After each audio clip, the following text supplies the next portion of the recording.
All right, so here's the deal. Um, when you start up Unreal, just clicking on the little Unreal icon, you're gonna get this little. I don't want to close this thing and sort of show it to you. Give me a second here, though. All right, yeah, this little window will pop up right here. Okay, so here you can see if we click the little arrow chevron or whatever, this is the latest version of Unreal. We are not going to use that one. Ola says to stay with Unreal 4.4.4. Oh, I'm sorry, 5.4.4. Stay right there. So I'm just going to launch it. It's going to run through its thing. And if you haven't run Unreal for the first time, it may take a little longer to get this thing to start up. Sometimes that happens. Uh-oh. Yeah, let's try this. Click the launcher. Please wait. Launching. It's just taking longer. So it runs through these little steps here.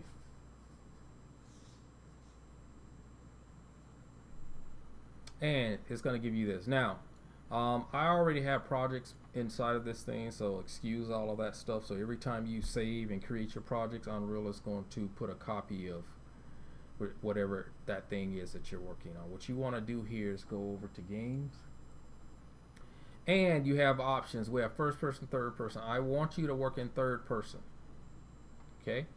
But you can, if you are working inside of first person, you can convert your software. You can convert Unreal over to third person. Do I need to cover that right quick for anyone's interested, just in case you make that mistake? I can cover that real quick. It's not that complicated. Yes, Okay. please. Yeah, let me do that. So let's do this. We're gonna create a project here first. So my location now, please, those M.2 hard drives is where I would store this stuff. If you're working from home, just store this on your local hard drive someplace. I do not put it on your C drive. So if you have an external hard drive, preferably you have a secondary internal hard drive, is where I would store this stuff. Okay, I have a lot of hard drives, some internal, some external, a lot of external. So that's where I recommend you do this. If you're going to be working down at the school, please store those on those external hard drives, okay? Because you're going to go to the school, you're going to want to run this stuff, open it up, and it's going to say you can't do it, or it's not going to save correctly. So you definitely want to make sure that you have this stuff going to the correct place. So project locations, let's see which drive it is. This is going to be my 4 terabyte M.2, okay? Unreal projects, that's how I label these things. I'll say Unreal projects 2025, and it says lighting. I don't want to put it there.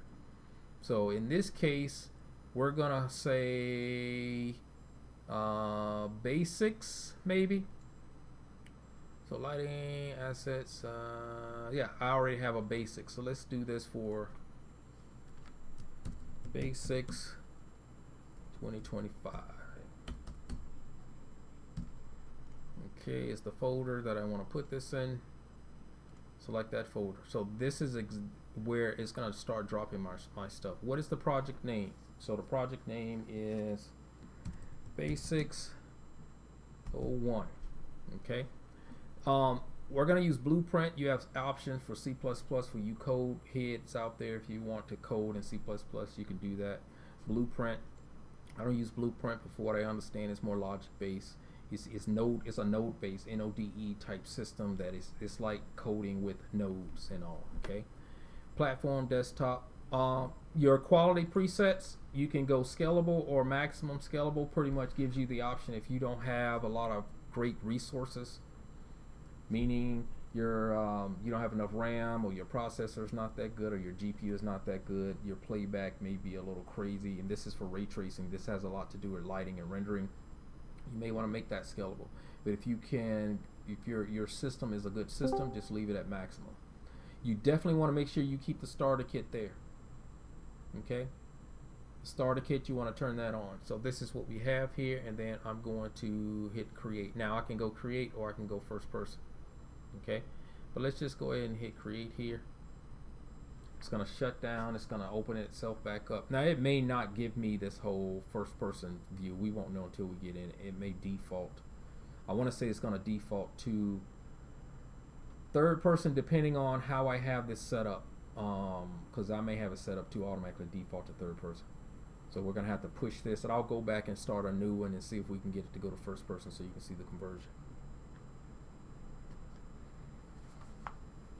And you see we're only at 45%. It has to compile and run through its thing. So okay, so finally it opened up. Here is Unreal. Everyone can see that on the screen. Looks pretty good, right? Okay. Right. All right. Yes, let me test this thing right quick, see what view. Yep, we are in first person. I don't like that. We don't want to be in first person, so let me show you how to get through this thing to convert it over to third person.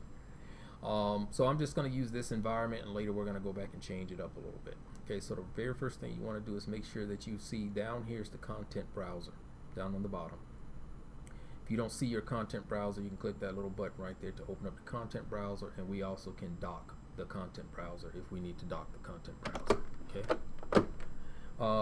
So if you have the content browser open, you're gonna see that little button says add. Click it.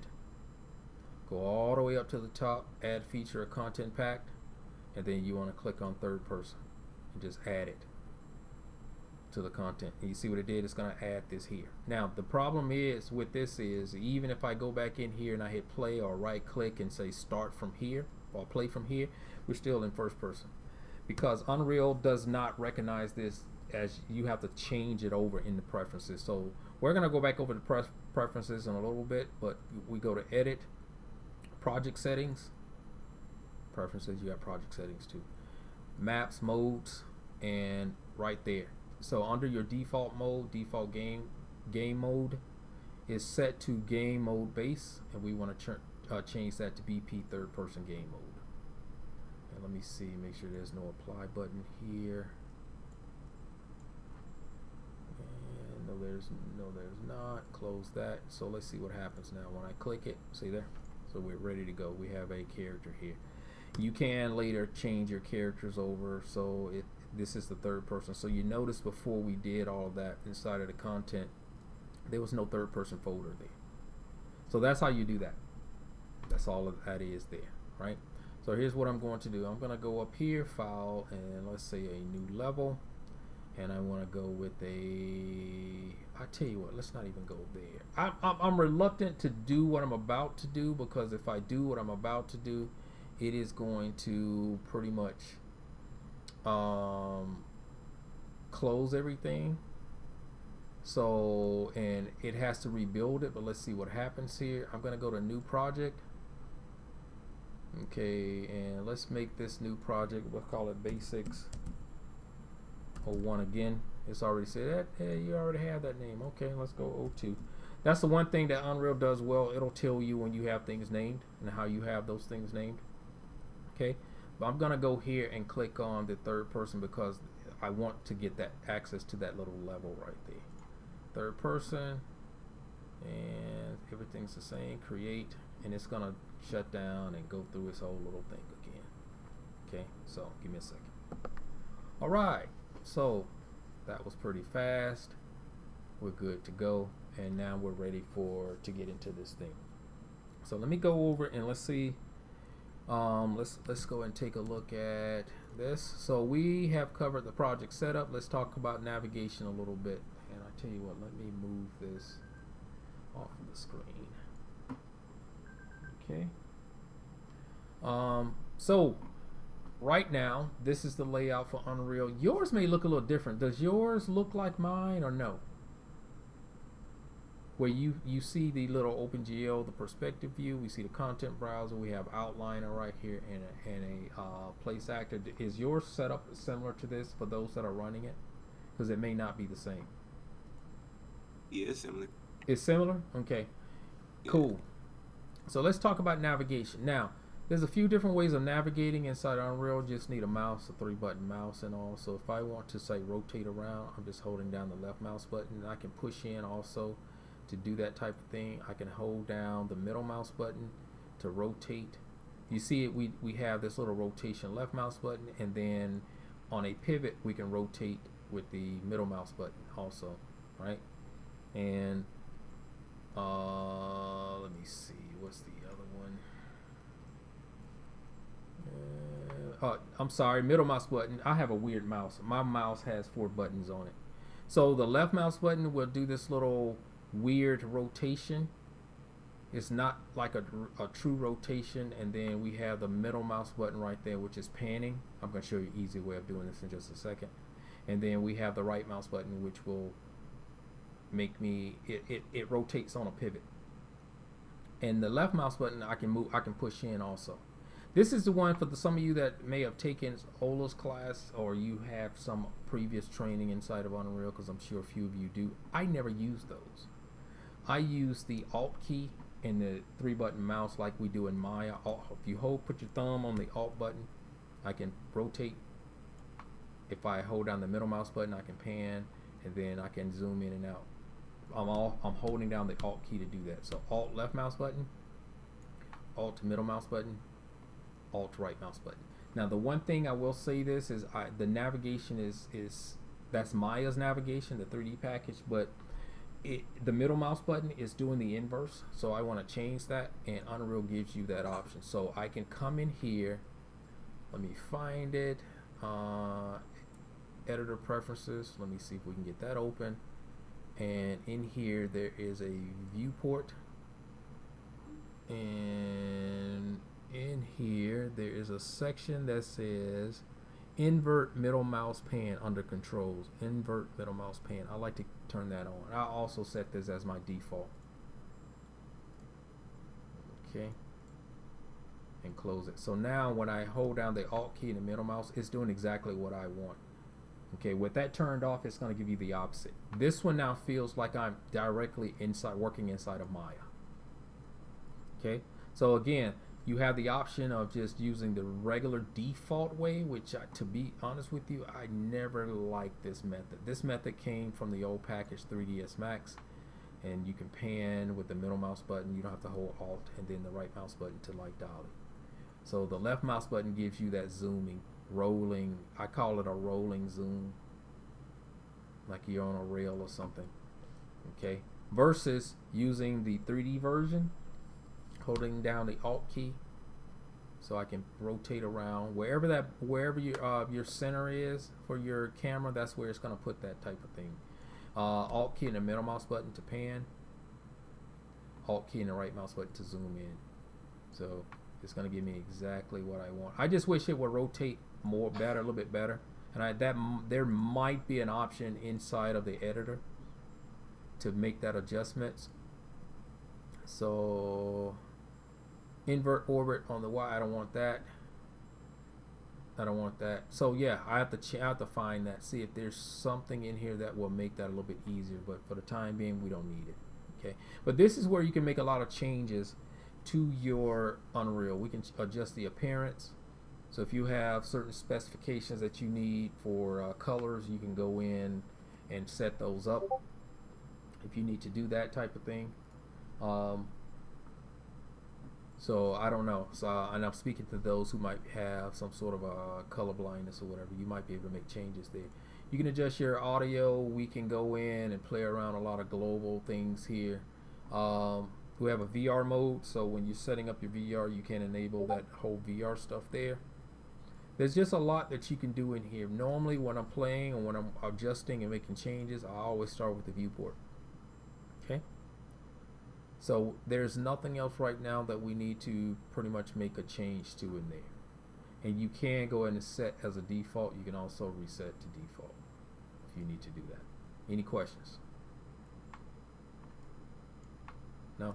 So while I'm here, the very first thing I always like to do is I'm going to go to File, and I'm going to save my current level as, or save current level. So this is a third person. This is where it's going to put it. Now, when this is going to pretty much the way this project is set up, it's going to drop it in a project, but it's going to put this information in a sort of that its own separate folders inside of that project. Okay, so third person map, basic, save.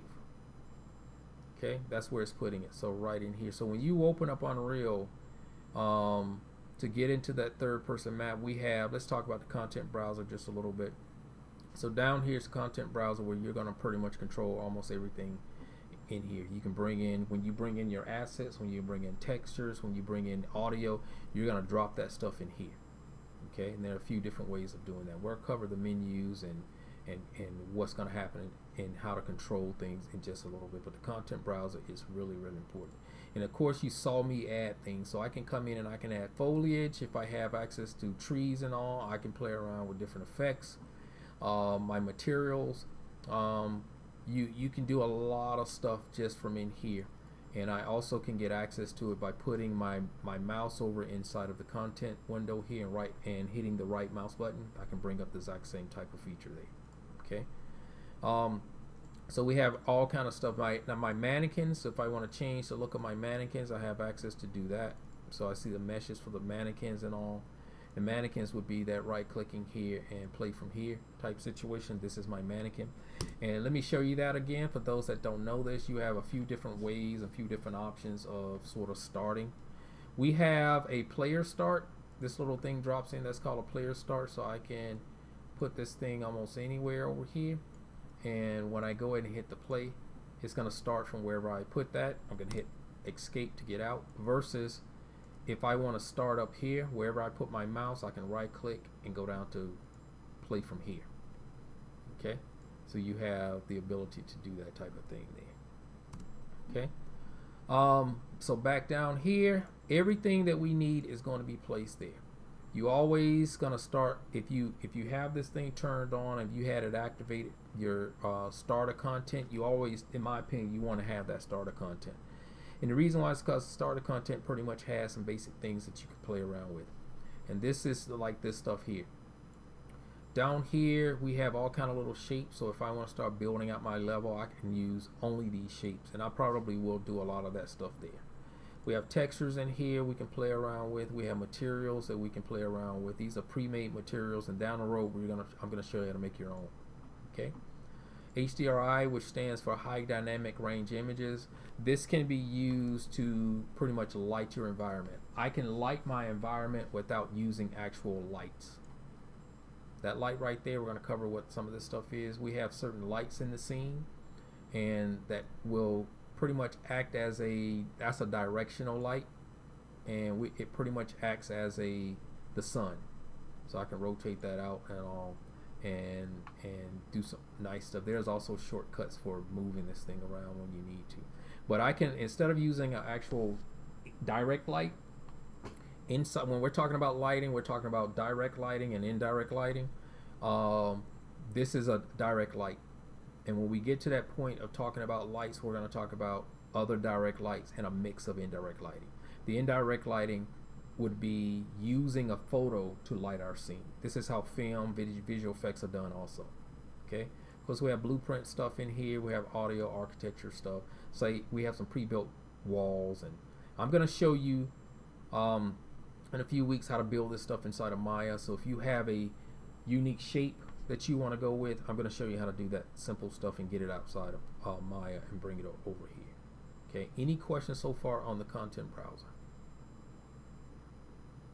Okay, you can create a folder inside the content browser. So say for example, if I want to create, and here's my level, I needed to definitely show you that. So under content, if we want to load up our level from the project, this is where you need to load it. And I can have multiple ones in here. I can save and save out multiple looks and all. So when I'm ready to load up this particular level or whatever, all I have to do is come in here under content for the project. There's the project right there, and here are the folders associated with that project. All I need to do is double click here, and it's gonna rebuild that environment for me. Okay. So what you need to get used to is, one, navigating. That's what I want you to do, and show me that you have a good understanding of navigating. If you want to show the two different methods, you can do that. I definitely want you to show me that you have a good understanding of the player start. So run around in the environment. And the way I'm moving around, some of you may want to take a old controller and connect that stuff up. You can connect it to Unreal, where you can have your character running around with the game controller. But to move around, I'm sure all of you have played a video game. You know what I'm using. W, A, S, and D. So we can do that. So, Okay, to jump, spacebar. And I never like the jumping inside of Unreal. It always feels too light. You can go into the options and change that. There's some physics in there. You can adjust the how high they jump. So if you want your character to be like Superman and jump over a building, you can hit spacebar and they'll do that. Okay, so you got to be careful about that. So any questions so far of anything that you're seeing? No. Escape to get out. Yeah, go ahead. Question. Not saying no. Okay. I am currently inside of, so that's the content browser. I am currently inside of selection mode. We have a lot of different modes in here inside of Unreal. Selection mode, landscape, foliage. Down the road, we're gonna play around with landscape. We have mesh paint. We're not gonna do anything with, but we do have modeling. So the modeling mode is where I may talk about this a little bit today or on Wednesday if we're gonna be here. I can cover how to play around in here. Okay. So, but for the time being, you're going to spend a lot of time in selection. And what that pretty much means is I can come in and select things. Okay. If I select something and I press the F key, F for Foxtrot, it's going to zoom in on that particular section there. Okay. You can move any one of these objects around. And the way that is working is it's gonna, when I select something, I have different modes here. So W, E, and R. This is how Maya also works. So if I want to translate, I can press the W key. And now I can move things around and translate them. The pivot is wherever the pivot is going to be. Normally you want the pivot point to be placed at the corner of an object. Okay. You can change the pivot location. They keep changing this thing from time to time, but let me go and see if I can remember where that pivot stuff is. Give me a second here. Let me go check my notes because they keep moving things, and I don't like it. There's a few different ways of doing this, and every time Ola tries to tell me and show me where that whole pivot stuff is, I always change. I always forget where it is. So give me just a second. All right, so let's see if I can get this thing to work out the way I should. So we're going to select the object and then transform sub menu. Let me see where that is. Yeah, so I'm right clicking here on this little translate option, and there is a pivot right there. See that little button right there? So I want to select that little pivot, and I have a few different things that I can do here. I can move the pivot around if I want to move the pivot. Let's see, set the pivot, reset the pivot, center the pivot and all. But there's supposed to be a shortcut key to do this, and I want to say, let me remember what the shortcut key is. Is it the middle mouse button? It's not. Yeah, I'm holding down the Alt key, and I'm moving that pivot. The Alt key, and I'm moving the pivot location. So if I want the pivot to be there, that's where it's going to be. But I need to right click here. Let's see if it resets. See, it'll reset. And I'm gonna right click on the pivot, go down to pivot, and then I think it is set pivot offset. So when I click off, see now this is where the pivot location, that is important because later down the road inside of something like Maya, we're going to move the pivot locations to all the corners. So when we bring in our assets, that pivot is going to be there. But if I want to change the pivot, Alt key, middle, let's see, the Alt key and the middle mouse button to move the pivot. So if I want to pivot right there, move it there. So I'm holding down the Alt key and the middle mouse button again to just move that pivot location wherever I need to move it. Right click here, and then go down to pivot and then set as pivot offset. So no matter where I go now, come back here, this is the new pivot location. Now let's see if I can reset that pivot. So I'm going to right click on the pivot again, go to pivot and reset pivot offset. It's going to take it back. Same thing with that one. Right click, pivot, reset pivot offset. No, it didn't work. Come on. Pivot, reset pivot offset. So that's how you can move the pivot location. You'll notice that some of the pivot points are in the center. So you play around with that. I probably should have added it to this little demonstration or to the assignment. So of moving this pivot around and like on the corner or something like that. I wish there was a way for me to just click where I want it. I'm trying to middle mouse click, so say if I wanted it there, is it going there? Yeah, it's doing its best to try to get it there, but you notice that the code, when I zoom in, is technically not there. See? It's not doing that. So, but there are other ways of doing this type of stuff when it comes to pivot locations, okay? Now, let's talk about what we see here, and then we're gonna move into other things. I am in perspective view. This is the only 3D view inside of this little scene here. So this is considered perspective view here. I can change my views, and there are shortcut keys to do that if you need to do this type of thing here. But I can go to top view, I can go to bottom view, press the F key to frame out. So this is from the bottom view. This is what I see from the bottom for the top view, and this is pretty relevant. It's something that you may want to do from time to time. You may want to put something over here, and this is like looking at my map. Okay, I have to, now let's talk about navigation. Navigation does not work the exact same in a 2D view. So remember what I'm saying here. This is the only view. Perspective view is the only view that is in 3D. The other views are 2D locked. And I know that because I have my axis right here is set to X and Y. Let me speak to that. Unreal is a package where Z-axis or Z is pointing up. If you were working and building models inside of Maya and some other 3D package, Y is up. Okay, so Z-axis is going to be up. This is important because sometimes this can cause problems depending on what program you're using and where you're coming from. Blender Z is up also inside of Blender, but Maya, Modo, old 3D packages that are still around, they may have the Y-axis which is pointing up. Okay, what do I mean there? So if we take a look here, see right down at the bottom left hand corner, see as I turn that, let me move out here, can you all see that right there? So what I'm saying is, in a lot of 3D packages out there, the Y-axis is pointing up and Z-axis is pointing back.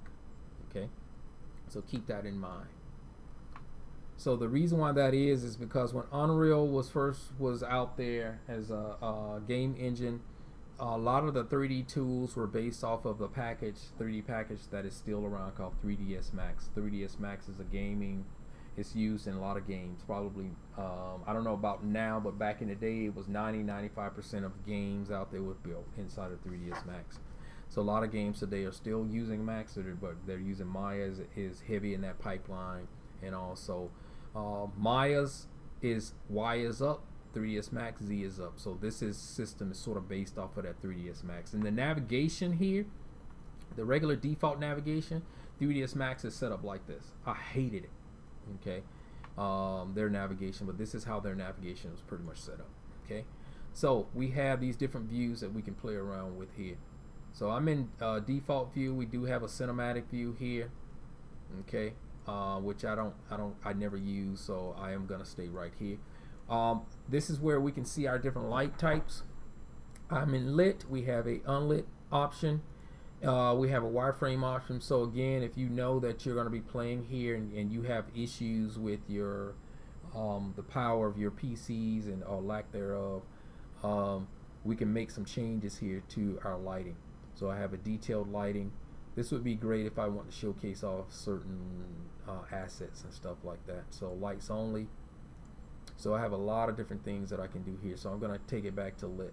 Lumen options, we're going to get into lumen down the road. Lumen is, write down this term, it's called GI or global illumination. Look that up. Global illumination. And lumen pretty much is global illumination for Unreal. But there's some things that we need to turn on down the road to get this to look really good. So a lot of the games, the first person shooters or even third person type games that look real, they have that realistic look, that's because they're using global illumination, and that's an HDRI, indirect lighting type thing there. Okay, so let's go back to lit. Okay, and here is where I can turn on certain properties. Like if I wanted anti-aliasing, is when you have pixels that you are blending. So we have pixels that are going to blend together. That's called anti-aliasing. That's how you get that smooth look in your certain when you start building assets and start playing around with texturing. So I'm going to leave that on. We can turn off the atmosphere. We can turn off the meshes, certain meshes, clouds, and stuff like that. So if you know that you don't need this stuff right now, go turn it off. So I may not want the clouds. I may not want the atmosphere. It's totally up to you. I want to see the collision, so turning on collision. We can see the collision for almost anything in here. We don't have texture decals. We do have fog. So that's that atmospheric perspective right here.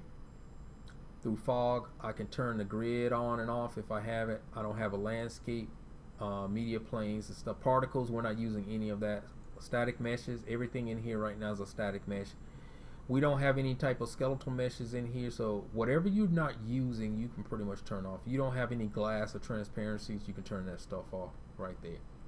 And again, right here is where I can sort of, it helps if depending on your system. So if I know that I have the best system in the planet, I know I'm going to be working with cinematic type stuff, I can come in here and change everything over to cinematic. Okay, you can go to epic. So the higher this is, the more resources it's going to take. Just keep that in mind. So if you don't have a lot of resources on your system, you can take that to low and medium. You see what's happening there? The quality's changing. The lighting is even changing. So it's taking out the shadows. Versus we have some shadowing here, and then to see the shadows is going to use this exposure rate. What just happened between here, exposure is off versus on, and then it gets better and better. I don't know if you all can see that. Can you all see that? What's happening there? Yes.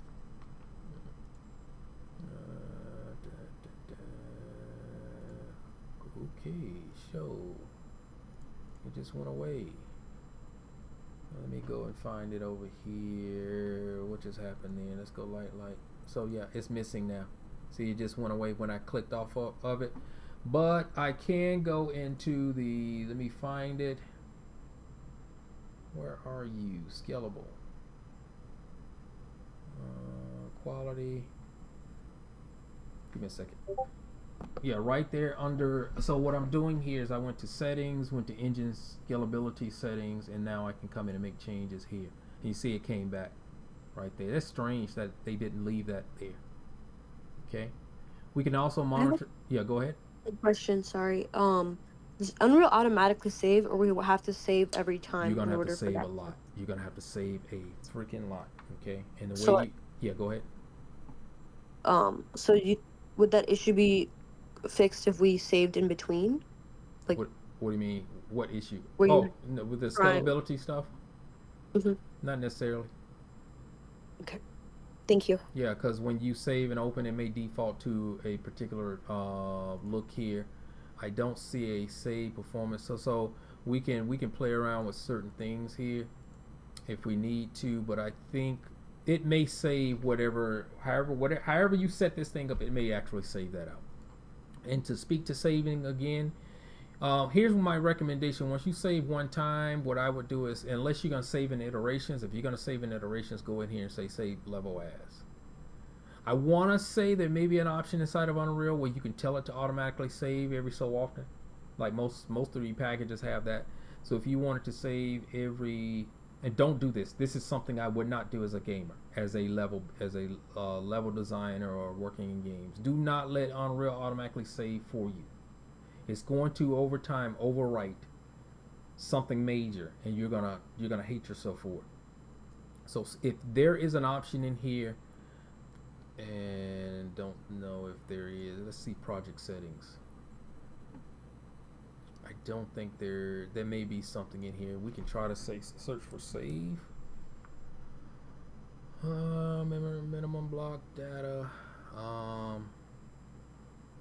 Yeah, I'll ask Ola if there's something in here that will allow us to do this, but I'm gonna tell you, she's probably gonna tell you the exact same thing. Do not set up an automatic save. You're gonna hate yourself, because if you do something that you didn't want to do, it's gone. If there's an option to save in iterations and automatic save, that might be something that you may want to do, but to be honest with you, I would stay away from that thing. But when I'm ready to save, normally what I do, if I'm not saving in iterations, what I'll do is go and say save all. Reason why I'm doing that is because Any materials that you may change here, any lighting effects that you may change, it's going to save all that stuff all at the exact same time. Any textures you bring in, it's going to save it all. Okay, so that is something important that you definitely want to do. You also have this little save button right there. Okay. Thank you. Yeah. Right there is this little button, allows us to add to the project if we need to. Quixel Bridge, which I don't think we have any anymore. They call it Fab. This little bridge system is a way for you to go out. Fab now is the way for you to go out and find textures. If you want to bring in your own textures, you want to bring in assets, you can go here and you can click on these things. So a lot of this stuff is free. So if you don't want to, if you're just a level designer, you're not trying to get into layout or viz dev where it's your responsibility to think about textures and lighting and all, you just want to quickly build something and get some stuff done, you can go out here and find some pre-made stuff. Okay, and when you click on that thing, it's gonna tell you got to sign in though. Once you sign in using your Unreal credentials, and I don't know if they changed this, because if I have to go in here and sign in, see here, I got to go and sign in, and I'm hoping that they're not charging people for this stuff. At one time, all of their stuff was free. Not all of it, but the majority of it was free, so you can go out and get all kind of little nice textures and all. If you can sign in there and see it, once you click it, it's going to load it in. The materials to the materials, the assets to, it's going to put it in a certain folder. It's going to allocate something. It may say bridge in here, bridge assets or whatever, and all you need to do is drag and drop it. So say for example, if you did something like that, say I wanted to take, not the character, starter kit, let's go into shapes. Say I want to put a new shape in here. So say we want to grab and put a sphere in here. All I have to do is drag and drop it right there, and we have the sphere. So if you go into here and go into that bridge, and if it does work, it's going to put it someplace, and all you have to do is drag and drop that stuff in here. But this is where you can get a lot of things. So we can place an actor. Place actors are pretty important. So we have shapes here, we have actors, characters, we have trigger boxes, we have player start, so I can put another player start in here if I want to do that. So I can put a point light. So we have all kind of little pre-made stuff. So say for example I want to add a point light, so I can pretty much click on the point light, and this is my point light now for the scene. So I can put this light in here. Now the problem is, and I'm going to talk about this real quick, is I'm going to scale this light down. And to scale, what's the shortcut key to scale? Anyone remember? You taking notes? Is it hard? Yeah. So Is right. it E or W? No. W is going to be translate, E is going to be rotate, and R is going to be scale. So look up here and watch what happens. So W E R, W E R. We're going to talk about this in just a little bit because we got to talk about the grid and snapping and all. This is just for selection. That's Q. So this uses the QWERTY system. Okay, Q W E R. Right, that's what's happening right there. So if I want to scale this, I'm going to press the R key, and I can drag this up or down. I'm taking my mouse and I'm dragging up and down, just like that. Now the only problem here, let me press the F to frame in. Now let's bring this down here. The only problem right now is we're not seeing that effect on that light. See, we don't see that effect there. And that is because, and I didn't want to get here just yet, but we probably need to. It's going to depend on what type of light it is. Okay, so this is our light. Let me just go ahead and talk about this right quick. We're going to get back over here. Here's my properties. This is called an outliner. Outliner is what you're going to see for those that will, when you get into your 3D classes. If you take my 3D class, we're going to be using Maya. And inside of Maya, Maya has an outliner. Then, and inside of that outliner, this is basically everything that's related to this shot, to this scene. Everything from lighting to the 3D meshes, geometry here. That's a term. So if you hear me say primitives or geometry, I'm talking about 3D shapes. Any 3D shape. Okay. So we have a player start. We can see anything. So you can select whatever you want from here. So if I want to select the directional light, I can turn that directional light off. Look, that light still has no effect. Okay. So we can turn things on and off. I can turn off the skylight, the volumetrics. So you can control whatever you need to turn on and off here. We can do that type of stuff there. So we can select this piece here. We see that one's there, so I can turn it on and off there. So that is the outliner. You can search for things. I think the filter, there's a filter here, so I can say, hey, I only want to see lighting, and it's only going to show me the lights. So we can do whatever you want here. You can create a folder, you can create a group, and I do that a lot. I'll select a series of things and I'll press Control G to quickly create, say, a folder or a group for that. But there's a lot of things here that you have access to. So we have, see, unsaved. This little star here is telling you that these shapes that I brought in have not been saved. So if you close this down without saving, when you open it up, they're not going to be there. But if I go in now and say File, Save All, see what happened? Now they're ready to go. So let's take a look at that light real quick and see if we can get it to illuminate. We have 3 different light types here. We have mobility for these lights. Some of these are going to basically, they have to be what's called rebuilt in order to see them. And to rebuild here, let me see if I can find it. Build. You see the build option right there? Now there's an option here where you don't have to do this when you're playing around with lights and certain geometry. So build, we can go in and we can say build lights only. So it'll come in, it'll build all my lights, rebuild all my lights. I'm still not see. There it is. There it is right there. See the illumination now? It's illuminating that area. We'll play around with the properties in just a little bit because this is the place actor. These are the properties for anything that you have over here. You notice as whatever I select, it's going to change. Unreal is convoluted with a lot of stuff. Just know that. Okay. You know that there are 2 people in the state of Georgia that are certified with Unreal, with Epic, and they're both at CMII. Jesse, most of you know Jesse, right?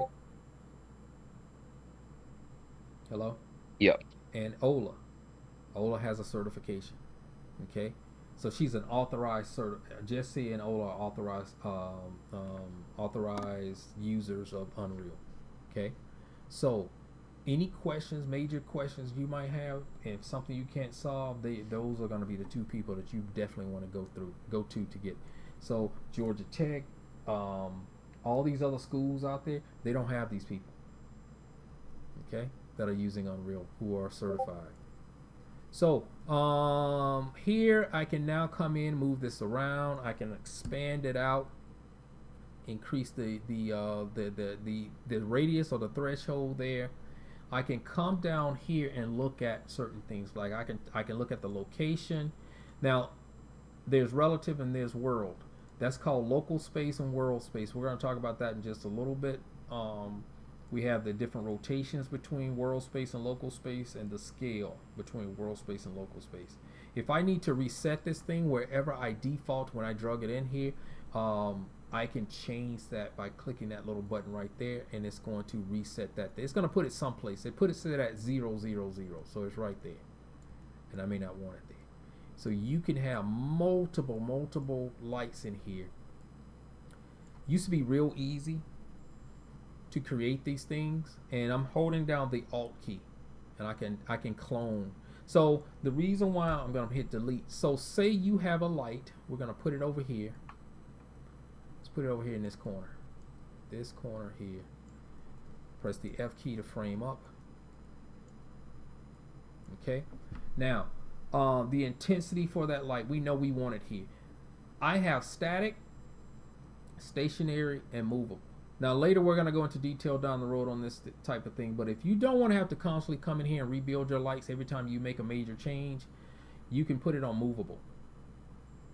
It'll sort of apply that stuff, the shadows, any type of major changes you have and you want to see your shadows move, just leave it on movable. My intensity right there, this is that Unreal unit, so I can increase the intensity of that particular light. We have the unit, so Look, we have lumens, which we don't have lumens turned on, but we can use global illuminations for that. We can use EV for this. We have all type of different units that we can apply here. Candelas is the default setup there, and then we have our colors. So we can come in and see this little chevron right there. I can click that. So if I want to put more reds or take out the reds, let's take all the green and the blue. So we can turn that to red if we want to do that, and I can adjust the values between 0 to 255. These are colors are each RGB color is going to have values up to 255 particular shades. Okay, so we can increase that. If you don't want to have to go ahead and guess, if you know the values to put the values in, but all I have to do is click the swatch here, and I can get to the swatch. So here's where my RGB information is. Hue, saturation, and value. So how saturated you want this thing, so I can desaturate. And we're going to really get into detail about lighting down the road, because lights should never truly be 100% saturated. Lights and even colors are going to be desaturated. The only time you really see lights that are really saturated is on stage, or maybe some film, a shot that they're trying to set up, but you want to desaturate your lights. Okay, and then we can adjust the value. You can increase the values too. You can go over that, so you make that brighter if you want to from here. And then the hue, so we can adjust the actual hue. You see on that wheel, it's going around in a circle depending on where you place this thing. See that? So you have some nice stuff. We also have a color picker out here, so I can click this and I should be able to go out here and see even the light. I can select that. I can select whatever color, the blue. So whatever texture object you have in here, I can even go here. I think you can also bring an image in. So if you have a photograph of something, you can go and color pick that.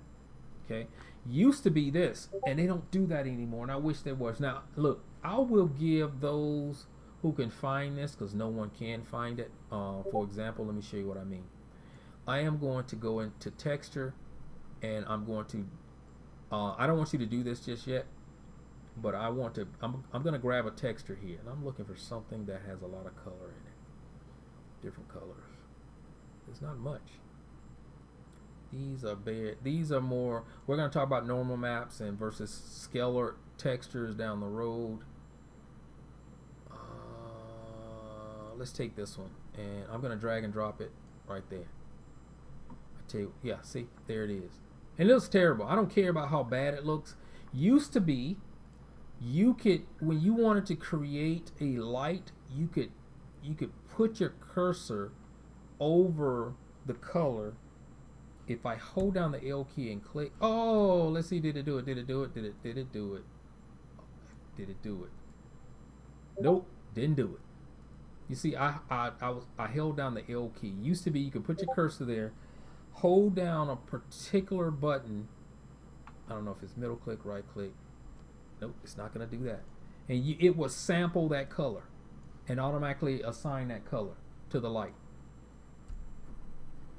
And and that used to be in older versions of Unreal. I will give extra credit to anyone who can do that. If you can figure out, if I want to take that blue and I want to assign blue to that particular color, I just held down the L key and click.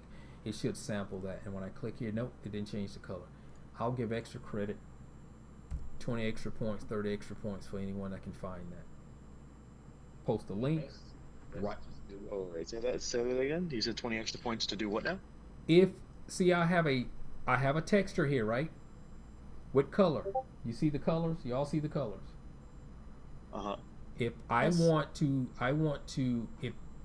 know how, if it still is an option to automatically create a light source from a sample color.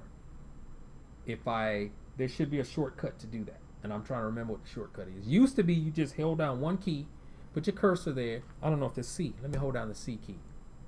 Nope. I would think it was C. It's not even C. But it used to be, say I want to sample this green.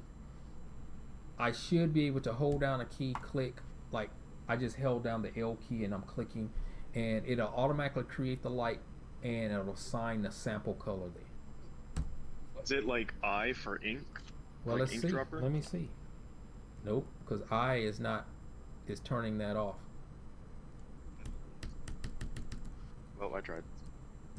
And now I can't bring that back. Let me see. Lit. Oh crap, hold on. So let me explain to you why you would want to do something like that. So, say for example, you have a torch on the wall with flames coming out, but it's not illuminating any lights. You could sample the colors from the torch and add a point light to show some sort of illumination. That's the way it used to be done. Okay, so you definitely want to try to make life easier for you by doing this type of thing there, if you can do that. Okay, so 30 extra points for anyone that can figure that out.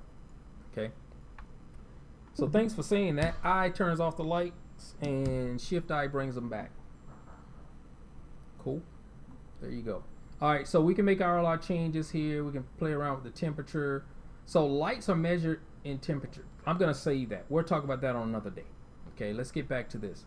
So here are all my properties. I want to make changes to my properties for almost anything that I have here. So this is a static mesh, and most objects we have BSP assets inside of Unreal, and then we have static meshes. So static mesh would normally be the meshes that you're going to import in from some other package.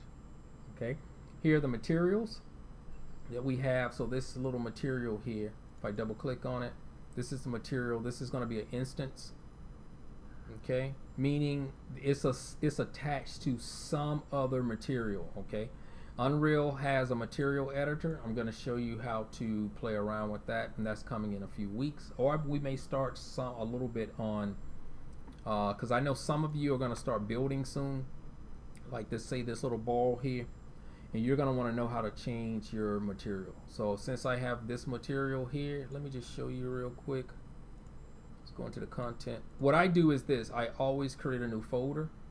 I'll name that folder, first rename the folder, and let me show you how to do that. Right click here, go to new folder, mats or materials, something like that, and you can open it up. Now if I right click in here, I can create a material. So the only material I want to create is just a simple material right there. Give it a name, ball thing underscore mat. So here's my material, and the asterisk means that it hasn't been saved. So I can double click here, and it's going to open up a totally new section called the material editor. The material editor, without going into a lot of detail here, these are shaders. This whole node here is a shader, and these are all the different properties associated with this shader. So if I want to change the color here, I can change the color. I can assign it to any different node in here. So say for example, I'm going to hold down the 3 key and just click to add a constant 3 RGB. See these values here? And I'm going to take this and assign it there. And then I can go here with this selected for that constant RGB, and I can adjust the colors. See it? Just like that. And later we're gonna get into all of this stuff. We're gonna have a lot of fun in here. And also, if I want to assign this, first I'm gonna go save. I don't have anything to apply, and now I have this little red ball there that I can drag and drop right there. On that shape, there's the ball, just like that. So that's how you change your color. So, but you're not gonna do anything really like this. You're just gonna go in and use a default little grayish looking color if we need to try to assign that to a gray ball or whatever. And because I took that and I brought it in, all I have to do is apply it. Even though I apply it, I still save. That's how that works. Okay, so we'll go into more detail here. Now let's get up here and talk about these little functions here. What you have, we see our translate, scale, and rotate, WER. We also have right here, this is our world space versus local space. The difference between world space and local space is one is relative to everything in the scene. If you look right there, XYZ, XYZ, versus if I go over to local space, I can pretty much move this piece, and really you can see it when we start playing around with rotation. I need a cube. So if I rotate here, and I can switch between world, see the difference between world space and local space. This is trying to match what it sees here for XYZ. In the world, this is relative. The other one is going to be relative to the asset. So here, you see that? I can now move this thing in this direction versus when I go back to world space, it's using here. So if you need to line things up in a better way, you have another object and you want this thing to go in this direction, you need to switch it between to local space, and it'll move in that direction.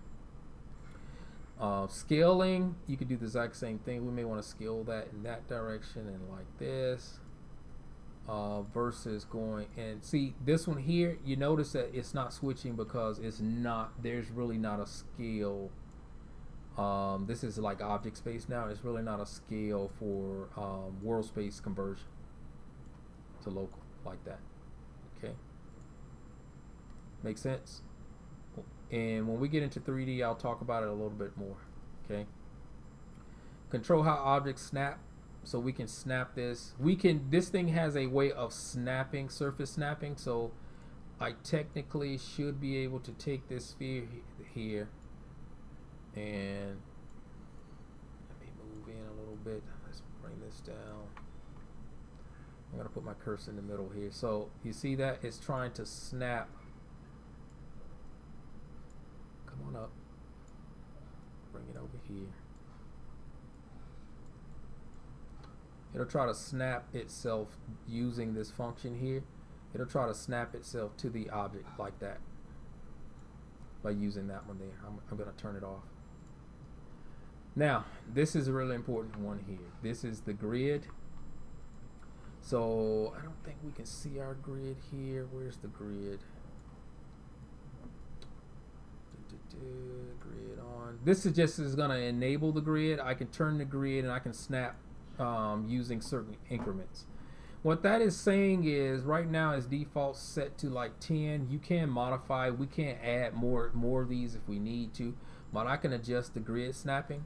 So as I am snapping objects, let me take this one and duplicate. The grid snapping, you know, right now that is set to 1. If I turn it off, it's not snapping at all. When I turn it on, it's kind of hard to see because of this. But now, when I increase this up to say 50, there's a grid set here, and every time you change, for example, let me go to top view. Maybe we can see it from here. Let's get in closer and tighter there. So let's take this back to 10. See what's happening? That grid is changing. Here's the grid. So what it's doing here is, and I'm going to scale this down. If I can scale it down, yeah. So here's what's happening here. As I snap this, it's using a certain incrementation between so many pixels, or the parameters for this particular set there. So if I change it and increase it, now the grid units are going to be 100 spans apart. That's what's doing there. If I take it to 1, you can get in real tighter, but it's kind of hard to see what's happening there versus 10,000. So what that means is I have to zoom all the way out, and now when I try to move this thing, it's snapping at an incrementation of about 10,000 units. These are units. Take it back to 10. Understood? Makes sense? You won't know until you do it. Now, why is that important? Well, it's important because I try not to really make changes here. If I need to snap two pieces together, like I'm going to hold down the Alt key and bring this out. If the units are not correct, you're going to get a gap. Okay? You're going to get a gap. That means now you're searching to try to get the units correct. You're trying to increase or decrease the units. And when you get in tighter on this thing, the closer you get, we still may not be lined up correctly. Okay, that's what that pretty much means there. So I try to default, leave it at its default state if I want doors and certain objects to snap together. That's what's happening right there. Same thing with the rotation. So we have a unit snap of about 10. So when I rotate this thing, see it's snapping at about 10 units, like that. Okay, and then the one for scaling. So we can scale this thing up if we need to at 0.25 or a quarter. We have our camera here, and this is really important. Sometimes you're going to be working with huge environments. When I say huge environments, this might be a small little house compared to having a mountain scene that may feel like it's going back miles or hundreds of miles, so we can adjust our camera speed. So if I come in here, I can adjust the speed here. So if I want this thing to slow down, meaning from the default set based off of the unit scale, this is set to 1. If I increase that, it moves faster. It allows me to get in closer, and I can put in a exponential value, and I see it's going to even move faster if I need to do that. So depending on the size of your environment, it will be the let's take this down. The size of your environment will determine the speed, and you see I can decrease that down if I need to. So 1 is the default for this particular size right there. Okay, settings right there allows me to go into project settings, just like I can go into the project settings here. I can do all this stuff from over here on this side here. Okay, so we can enable vertex snapping, we can enable all kind of little things like that. We can go to plugins. One thing I didn't talk about is plugins. Be careful here. Don't start playing around with this stuff right here, just adding. Down the road there are going to be some plugins that we're going to add when we are needing to get our height map levels or Gaia type environments over. We're going to play around with that. And there's another tool that I use in here, which is, you can find that option in the resource section, but I'll talk about that on another day when we get to building out things here. So if you want to play inside of this third person little view when you do your demonstrations. If not, we can go here and go to new level. Let me show you that real quick before we end it up here. I can do an open world, I can do a basic. Normally I'm working here in basic, and what it's going to do is, see, it says save content. Do I want to save the content? I make some changes in here, brought some things in. I want to save this type of stuff, because if you don't, they're going to be gone. Okay, so now this is a new environment here, and I'm going to go in and say save current as, and I'm going to call this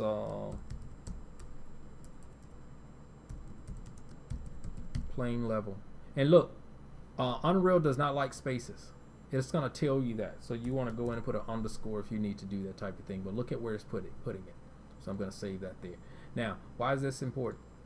Because now, remember my third person map? I can double click here and say save that. It's going to go back to third person. Then I have a plain one that can take me back. So you can have multiple levels in here that you're going to modify and play around with. So this is a little different. It's a little plain now, and there we have it. But again, I have things like the objects that you see here. That's what these are. So if I want to turn off my directional light, I can turn it off. If I want to turn off the fog, I can turn off the fog. I can turn off all of this stuff here. I have a regular floor and a player start. So I'm going to right click here and play. I still have third person here. Okay. Give me just a second. I'll be right back. Okay, so any questions on any of this?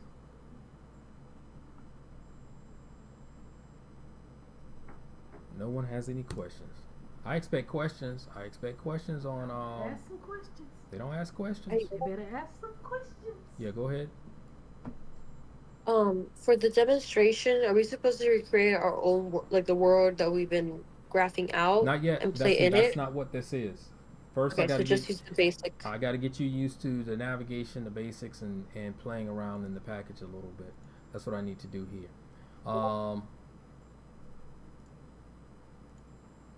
Let me go back here. You saw this little window right here. That's to maximize and minimize the different viewports. So if you need to see all of them at the exact same time, we have that functionality too. And all. So there's some other stuff in here. Later down the road, we're going to talk about sequences, and we have different platforms we can output to, but we're not going to do any of that right now. But probably next week we're gonna get into we're gonna start modeling a little bit. We're gonna bring in simple assets, and then we're gonna start playing around with how to modify some of these stuff from the modeling modes here. There's some pretty cool stuff that we can get into. I'm gonna show you in here. I'm gonna try to keep it simple. This can be a little confusing too, to be honest with you. I wish they made it a little bit better, but we're gonna see the differences between bringing in something from, say, a 3D package versus building it over here. Just to block out, it may be easier to do it here, but if we can build up a library of our own content and load those in and drop those in here inside of Unreal, we're gonna have some fun doing that type of stuff there. Okay, so this is just the basic layout here of Unreal. You can move things around if you need to, like I have my outliner here. However you want to do this, we can put things, we can move this. Then you see my world setting. So if I want to have more space here, I can move and redock things and move things around like that. Something like this might work for you, might be a little bit better, and you see what it's doing there.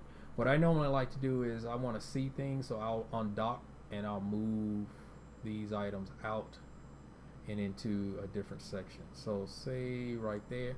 So now my outliner is right here, and my place actor is going to be here, or properties for that. And I think I want to move this one in here also, like that. So you can move your content browser. If you don't want your content browser here, if you want to collapse your content browser, I like to see my content browser. There's a dock option. Somewhere in here there's an option that says dock it. I can't remember where they put that thing, but so I like to leave my content browser open, but again, you have the ability to just click here if you need to do something like that to open it. So we can collapse this down if we want to, but I always like to leave the content browser open. You can play around with settings like the size of icons. So this is set to medium, but right there I can make this small if I need to see more. There's a lot you can do here. Okay, but we're gonna keep it simple for this class. In level design, no, I'm sorry, in game design too, you're gonna get into mechanics. So you're gonna want to have your levels pretty much ready to go, designed out, blocked out, and then later Ola will get into pickups and all that good stuff. Okay, using Blueprint. But this is the basic class. So any questions before we go? You said that content drawer is like a hotkey to open content browser, right? I want to say, is it Alt space? Nope. Is it Control space? It's Control. I think it's the Control space bar. See, there it is, right there. There's the docking layout. So we can dock that right there. I have mine automatically docked. Okay, so that's why it's always going to be there. If I took it out and I press Control space bar, there it is right here, and then I can dock that. And see, the dock one comes up automatically. Control space bar again, and I should be able to dock this thing wherever I feel like, wherever I need to dock it. Let me see if I can get rid of this one though. There it is. So I can come in here and drag this, hit the tab, and drag it right there. That's what I'm doing there to do this type of thing. Man, it's still in the wrong place. It gets a little tricky, a little weird. So I don't want to dock it over the whole thing. I want to just dock it inside of this window right here. See it? It's going to dock itself right there. Yeah, thank you. Yeah, so you can leave it right there. That's what I do. Other artists may do something totally different. Okay, so this is the basic navigation. This is the basic layout. So right now you should be able to set up a project, navigate, discuss the interface. Static meshes and others, that is just coming in. Make sure you have the starter kit content, and when you go into shapes, these are the static meshes that we can bring in. So I can drag and drop whatever I want in, adjust the scale or that type of thing there. That's what that is. Player start, you get one player start inside of Unreal. Okay, used to be you could put multiple player starts in here, and I'm sure you still can. Let me check that real quick. Player start, I'm going to hold down the Alt key to put another player start over here somewhere. And it used to be you could right click, and when you go into your place actor, you can tell it to play. You could select which player start you want it to go from. Okay, so I don't know if that's just by selecting it and then hitting play. Let's see, where are we located? Is that where it is? I can't tell. No. So see, I have a different player start out here, and I want to start from this player start. So we used to do that a lot, and I think there may be, or I got to figure out what that option is to start from different areas. But normally what I do is player start is where the character is going to start on each level. But you can, just for demonstration purposes, we can click here, or we can right click and say play, let's put it right next to this little tube, play from here. Uh-oh, I'm inside of it. I don't want to be inside of the thing. Yeah. I think it's interfering with the collision, so there you go. And I have collision on it. We'll talk about collision next week and what that means and all, and how to show the collision for an object. Okay. Questions?